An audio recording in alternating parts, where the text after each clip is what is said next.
as a child, it's so interesting, because people tend to remember your negative experiences more because it's so loud and hurtful. But when it comes with your family, I've been through my parents' divorce and everything. But what I remember the most about my family is when I felt safety, when I stayed with them. Like, That's it's a tiny beautiful. little thing though. But like, when I was a little child, I used to hop onto a bicycle with my mother and she took me to shopping or go to the park or anywhere. But I felt so safe stay behind my mother. And that image, it's so much bigger than anything I experienced as a child. And the safety I felt, it's just so warm, and I've never felt anything like that in my life. So you guys like often express regret as a mother or regret with your family, but as a child, actually we don't remember much of the bad experience I went through because my mother's love was so unconditional and so huge. What I remember about my mother or my family, I don't remember any bad experiences. I had some for sure, but happiness or like positive experience was so much bigger than that. That's awesome. That's That's beautiful. beautiful. Beautiful. Love that. It works the other way as well. I mean, we talk about unconditional love for our kids, but I went to England and I got really unwell. And the way that my mum took care of me, and she's almost 80 now, but honestly, I was so happy that I was ill because, because whenever I go over, she cooks for me and the love is there. But when you're ill, it's a different kind of love and that's poured on you. And it didn't matter how old I was her child and I was hurting and I wasn't well. And she was giving me all these remedies and making me all this like comfort food and making sure that I was doing it. And I was like, I just want to be here forever because this is amazing. But the thing that you said about safety, when my husband passed away, that's my first thought was to go back and be with my parents because that's where I knew that I was going to get what I needed. Both my boys, they were 9 and 14 at the time, and they just absolutely refused to leave. And I realized that, if I took them to England, I would be taking away their friends, their home, everything they knew. They'd have to start a new school system. So I made a pact with them. I said, okay, we'll stay here in America, New Jersey, but in the summers we'll go back to England and we'll spend the summers there. It started off like 6 weeks, and then every year it kind of got reduced because they had things to do. But I remember every year thinking, if I can just get through this, then I get to go to England. And the minute I stepped into my parents' home, it didn't matter how tough that year had been. It didn't matter how I'd felt, the loss, the grief. As soon as I stepped into my mum and dad's house, it was like I knew I'd be okay. Because that's where I replenished the world. That's where I went to sort of get back all that love and that nurturing. And then I would take those weeks, and then I was like, you know what, I can tackle anything after this. And then I would go back. I mean, obviously now I don't need it as much, but in those first few years after my husband passed away, that was something that I could not have survived without. I needed to go to England. I needed to be with my parents. I needed to get all that love and just that it was my safety. It was my security. And then I was like, okay, now I can go and tackle the rest of the year. That's and then beautiful. I'll come back again. That's beautiful that they were there for you and that they were still alive and Right. all the things. And like your mother taking care of you. When I was at home the last time, I was having a lot of pain in my leg. And so my daughter gets on TikTok and she starts looking at all this stuff. And the next thing I know, she's like, I'll be right back. I'm going to the grocery. And she comes back with all this ginger root and a cheese grater, which she did not have. So she's grating ginger root and she's wrapping it in this cellophane and putting it on my leg where the pain was because it helps with inflammation. And I was like, wow, look at this. My little girl is now taking care of her mother. And the feeling of love and safety in that was, I can't explain it. It brings tears to my eyes to think about it because she cared enough to do the research and, try to find something natural. I thought that was very sweet. So it comes back. Everything you give your kids, sooner or later, the compassion comes back. And my son is not as compassionate as my daughter. She's very compassionate, and he's a typical businessman. He owns a business and his mind is there, and he's always, y'all know the drill on that. But he's a very loving kid. He's just not so much compassionate. Like, he's not going to ask you how you feel every day, or he's not going to, Maybe so. he just been shy. No, I don't Because think he should. Like, because I do realized I you? talk about my mother a lot in here, right? I feel like I'm such a mommy boy, whatever. But I think then it's beautiful. I do not express how I feel about my mother to my mother very often. Uh, Yeah, Maybe you could write her a letter and tell her how special she is that's and how, right. yeah. Is it a cultural thing? I think it's a cultural thing, yeah, because in Japan, like, we don't express our feeling very often, and we find it beautiful that we understand each other without saying anything. Oh, wow. We've taught that's the beauty of I love that. Yeah. communication and everything. But the thing is, if we don't say it, they would know. So that's something I struggled when I was in Japan, because I'm the person who wants to express my feeling and everything. But whenever I try to have that conversation with anyone, it was not going very well. They get uncomfortable. They don't know Yeah, how they to get very receive the love. uncomfortable. Yeah. Is it like that in marriages and relationships as well? Nowadays, I think it's different. Yeah. Yeah, people value communication more than before, or maybe just my environment I grew up with. My family they really didn't express anything to me. Well, my mother was always teaching me to be kind to others. Every now and then, we had the conversation, or more like she was teaching me because I was a spoiled kid, didn't listen to anything, but I was actually listening to it. Right. Even though, Apparently. yeah, apparently I was listening to everything she Yeah. said. Yeah. Because you're such a kind person. You can tell that she instilled that in you. And when I said mind over matter, I know that the work ethic in Japan is like, you take care of business. Like, everybody's much harder, I think, workers than the US. Or maybe I'm wrong in that because I've never been No, there, it but is. that's It just the is. perception, my perception. So I think mind over matter means we don't have time for the soft stuff. We have to work. I think in Japan, like, we've taught you need to sacrifice yourself to live in a society. So, when I was working in Japan, I was working from 8 a.m. till the midnight, working every day. I didn't have a weekends, and people value that. How do you keep your health up doing that? Well, that's the pretty much reason why I'm here right now in the Yeah, I was going to States. say, yeah. Like, It's so depressing that every Monday, the suicide rate is going up. People jump off from the bridge to the train. Every Monday in in Japan, yeah. Oh my really? goodness. That's how Why? strict Japanese business world. They push you, push Oh, you, push you. So we don't have wow. much time with our family or our friend. You just spend so much time at the workplace. But Wow. when you're working for really long hours, Huh. you cannot concentrate to work and your Yeah. productivity is decreased. And Like, depression and everything else sets in because you don't have yeah, a social life. Wow. I You just need think the too, wow, balance. that speaks so much to that we are the only ones to heal ourselves, and for you to recognize that there was something deep inside of you that needed to express, and it may not be in that country that you grew up in, and that you somehow, I don't know if this is what your process was, but that you ended up ultimately leaving to care for yourself, or to maybe be able to express differently in a different place in the world, in yeah, a different culture.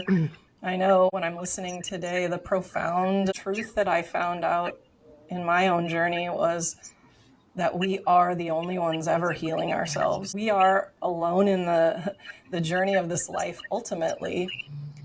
But when I used to sit in the rooms of Al-Anon, which is the place where those that love alcoholics come together to understand our side of the disease, which is the codependency and the need to fix other people. There's the 12 steps that, people understand the 12 steps of Alcoholics Anonymous, and that we also work the steps on the other side, the Al-Anon side, but instead of being addicted to a substance, we're addicted to people and to controlling things.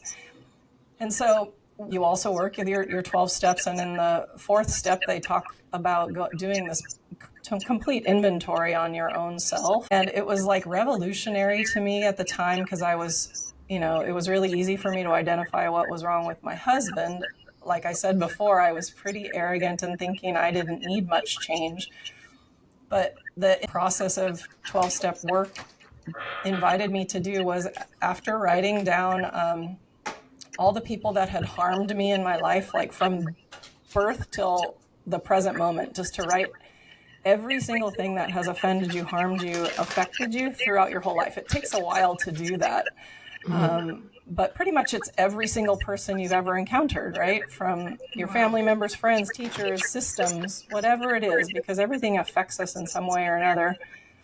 And at the end of that, one of the steps that follows that is, now that you know the way that you've been hurt and harmed, and you write out how that affected you, the goal is to then go back down that list and go to each of those people where it's applicable, where you can actually access them, either by in person or writing a letter, or talking to them if you can, if they haven't passed away, or it won't be harmful or hurtful to speak to them.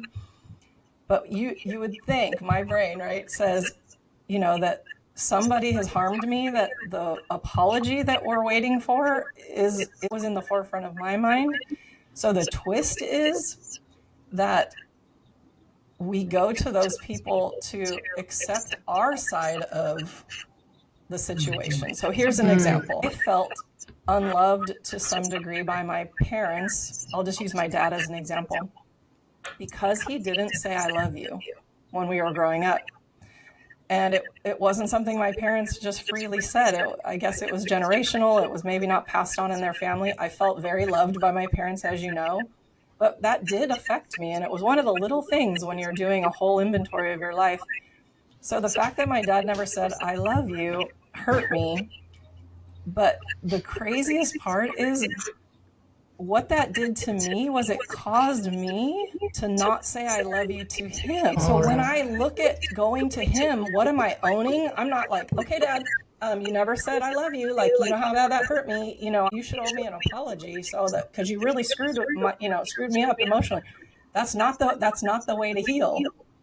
The healing comes when I say, Dad, I never got to say I love you. Oh my gosh, it makes me cry. I never said I love you to you, and I loved you all those years. And so I just want you to know I'm sorry that I never expressed that. I love you so much. And do you know that to this day, it's still very difficult for my dad to say it. My mom and dad, before she passed, she began to say it. She goes, that's so lovely how you say I love you, and we should have done that. We never knew to do that. But my mom started saying it earlier than my father, but he used to say, like, be careful now, take care of yourself. And I knew that meant I love you. But he eventually, and to this day, like when he says I love you, the impact it makes inside my heart, and I smile so big, because I already healed from that. But it wasn't because he was ready to heal or say those words. It was because I started saying those words that I chose not to say. So it's just such a beautiful twist that we don't always get taught in this culture, because it's such a blame everything externally for all our problems. But the reason we're so upset is because we did not do what we wanted to do. We did not express how we wanted to express. My expressing I love you, Dad, healed me entirely. The fact that he says he loves me now is just icing on the cake, but I didn't need it to heal. It's just a gift I get now, So it's so empowering to heal ourselves. It is the only thing we can do to really heal, truly heal. But when we catch it, it's so fun to watch and to know that we really, really have all the power in the world to be healed. And it doesn't require anyone to be alive speaking to us. We can do it. We can get there. So it is powerful what we're talking about And today. the beautiful thing in that is, as we said the other day, and when we were talking, it's something we have to do alone. It's a journey that we have to walk alone. But I have found during that time, it is so amazing to turn the music up loud and dance alone. Like nobody is watching, as they say, or nobody cares, or I don't care if anybody's watching. And and when you have little breakthroughs, and I still do all the time, it's the little breakthroughs that give you the hope that, you know what, I'm getting closer to where everything doesn't make me have a reaction, or where everything doesn't make my mind go back to a different place in time. I'm over that. I've left that behind. And it's like a snake that sheds its skin. It's our old wounds and it's a part of who we are, but it's wherever they were when they shed it. And then, you move on in a different place in life. And I guess for me, I'm just in the sweetest season of my life right now, because I have come to realize that I'm okay. I'm okay. I haven't been blameless in everything. I've had my share, like you say, even if it's the part of staying and not, staying too long when you shouldn't stay, or just being so overly sensitive. And I think I brought a lot of childhood wounds into every situation. And at the end of the day, all I needed was to feel loved and seen, and heard. And so I think that when we really can let those around it, and I say I love you to everybody that I love, and it's so awkward when I say that to somebody and they say, okay, or like, I'm like, well, I love you. And they're like, all right. Well, I mean, they're so odd with this, awkward to them to hear those words. It's very awkward to some people, that you've just met or whatever. I know I find it with these girls here in Guatemala, and I've grown to love them, and I'll say, well, I love y'all or whatever. And they'll be like, oh yeah, me too. But it's not like, you know what I mean? It's not ever from them first. And I know they love me, but I think it's very awkward for them. Like we were talking yesterday or the other day, how our heart just grows and grows and opens and opens. And I think, and I've always told my children this, we have enough room in our heart to love everybody. There's no room for jealousy. There's no room for, oh, she likes this kid better than me. You have enough room in your heart for everybody that you want to love, or that you feel that you need to love. And there's no replacing. It's not like a game of chess. You don't have to pull one out and put another one in. It's just the way it is. When we truly love somebody, they're there forever, no matter how long it goes. Like you were saying, Rosanna, the other day, with friends that we haven't seen for years, and then you can talk to them and it's like you just picked up and you've never missed a beat. And I know I have my friend from third grade, and we can still do that, and we can still laugh about all the crazy things we've done together in life and some of the sad things that we walked through. She lost both of her parents very young, and just being there. But the saddest thing now is she has Alzheimer's, and so she can't remember anything, and that's just heartbreaking. Yeah. Something I try to outrun all the time. That's why I think I study all the time, is because I want to keep my brain active all the time. Like I'm horrified of that, because that's what my mother died with. The thing is, like, I'm the one who doesn't say I love you very often, because in Japan we don't say it. We don't say I love you, or we don't even hug people. Yeah. But that's the reason why I show my love in a different way, by being kind to others, or be considerate, or being polite. Like many people tell me, oh, Japanese people are so polite, but that because I think we express our love that way. And for me, saying I love you is really heavy. It's not nothing really casual to say it.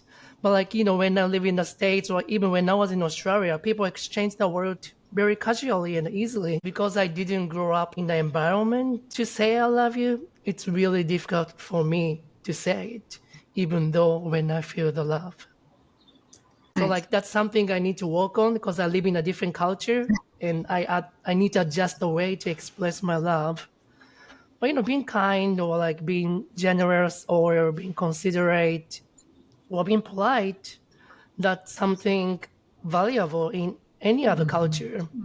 So I'll keep doing that for people I love, but I need to find a way to say I love you. Well, you just did. You just did. We all have to remember everyone has a different love language, right? People show Yeah. their love in different ways. Because I'm the same to Dow. Culturally, in the past, we never said, I love you. It wasn't a thing that was said, it was a thing that was shown. The way that mum took care of us, the way that, mum shows her love through her cooking, and she will just shower you with these amazing treats and things that she makes, and you'll come and she'll like sit down, have any guest that came, it didn't matter if you had 10 to 20 people that came in one day, she would feed all of them, cups of teas, everything. She invited you to join the meal. And then with us, when we had our special, we have Eid, which is a very special celebration and a day. And the night before, not only was she cooking for the next day and to feed all these people, but she was there sewing clothes that she had made us, because you had to have a new outfit for that day. And she'd be Wow. hemming away, and she was brilliant at making clothes. And she would be up until 1 o'clock at night sewing our Mm, clothes. She didn't need to say, I love you, because she showed it in every day. And some people aren't good at saying it, but they will show you. And you just have to figure out the clues. I mean, I'm just sort of learning as I watch my boys, and they're two very different boys. One is very open about saying I love you, and the other one is not so much, but doesn't mean that they don't both love me. They just show mm, it in different ways in the way they interact, I and think that's a that's big the piece of it. key. Yeah. Yeah. I think that's the key, that the story about my dad, it's like, if we hold on to any moments in our life that we had some kind of feelings, like maybe my dad doesn't love me, or even if it's just for a second, right? We hold on to that. I could hold on to that for a lifetime, feeling on some Yeah. level that he didn't, love parts of me or whatever it was I was holding on to. But that we can change the past and we can come to understand the real truth, right? As we're sitting here talking about love, how much love is expressed differently, and yet through all of those stories there was love. So the fact that a child takes away a notion or an idea that there's maybe a lack of love here, and that can affect me my whole life, how powerful healing is to go back and to right all of those mistruths that we believe, because right. my dad loved me the whole time, and I know that as an adult, but my child self maybe wondered, because I could hear other people's fathers maybe saying it. It really is important to not even to look at it like, oh, I should just get over that. Of course my dad loved me, and dismiss it, but a little girl might have seen it that way. And so just there's just so many little intricacies to loving ourselves into healing and loving other people, because everyone is doing their best in those moments, Yeah. not knowing how they might affect the person for life. That's absolutely true. My father, I just remember even as an adult, when I would talk to him on the phone or whatever, if I would say, well, I love you, I would get so emotional I could hardly say it, because he was not one to say it either. And so Mm, it would just make me extremely emotional and almost vulnerable feeling like, what if I get rejected? What if he doesn't say it back? mm, So I totally relate. But I think it's so intriguing, the different cultures. Like here in Guatemala, everybody you meet hugs you and kisses you on both sides of the cheek. And I'm kind of like, I'm a very affectionate person, very affectionate, if I know you. But if I don't know you, I really don't want you in my grill, and especially kissing me on the cheeks, and they like hug. He asked me one time, he was like, "Are you uncomfortable with all the hugs?" And I said, "A little, yeah, a little, because I'm not used to that." So it has this huge family Christmas Eve breakfast every year, and it really looks like this huge Italian family because it's people, the whole family comes. And so as I was sitting there, these even teenagers or 20-year-old kids or 8-year-old, whatever, or 90, they would all come by and just hug me so tight and kiss me on the cheek and say all this stuff in Spanish that I couldn't understand. And I'm just like, yeah, yeah, yeah. Like, see, knowing God knows what I was agreeing to. But anyway, it's hilarious that it's just made me feel almost sore at the end of the day because I was touched and hugged and squeezed and pinched and kissed so much. It's crazy. It's crazy, the different cultures. Well, I'm a hugger. So when we meet, I am too with people I know. But That's not the like people you know. Yeah. right. But if I'm in a stoplight, I don't want somebody reaching in and hugging me in the car. Like that's how it's like a little intrusive feeling, I guess.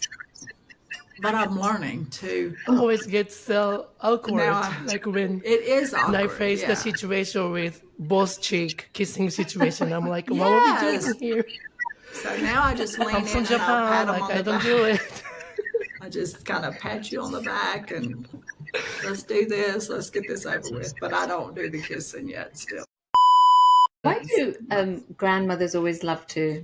Both my grandmothers have passed Pinch away. the But why do they cheeks. love to pull your cheeks Oh, and right. slap you a little bit? Yeah. Yes, they do. They do. And my grandfather gave me such a complex because he would always say, "Oh, you're so fat and fine," and I would be like, "That is not what you tell a child."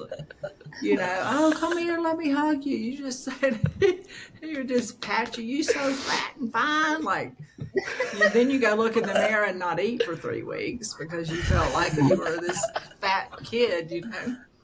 Yeah. So that was just his way. The things we're told as a child, that's a whole other podcast that we have to have a Oh my conversation gosh. about. Trust me. Yes. All right. Yeah. I have Next some podcast. stories to tell. Yeah. For sure. Hey, it's Debbie. Join us each week on Tuesdays by clicking the subscribe button. While you're at it, give us a like. We'll see you next week. Thank you for being on this journey and keep being your most authentic self.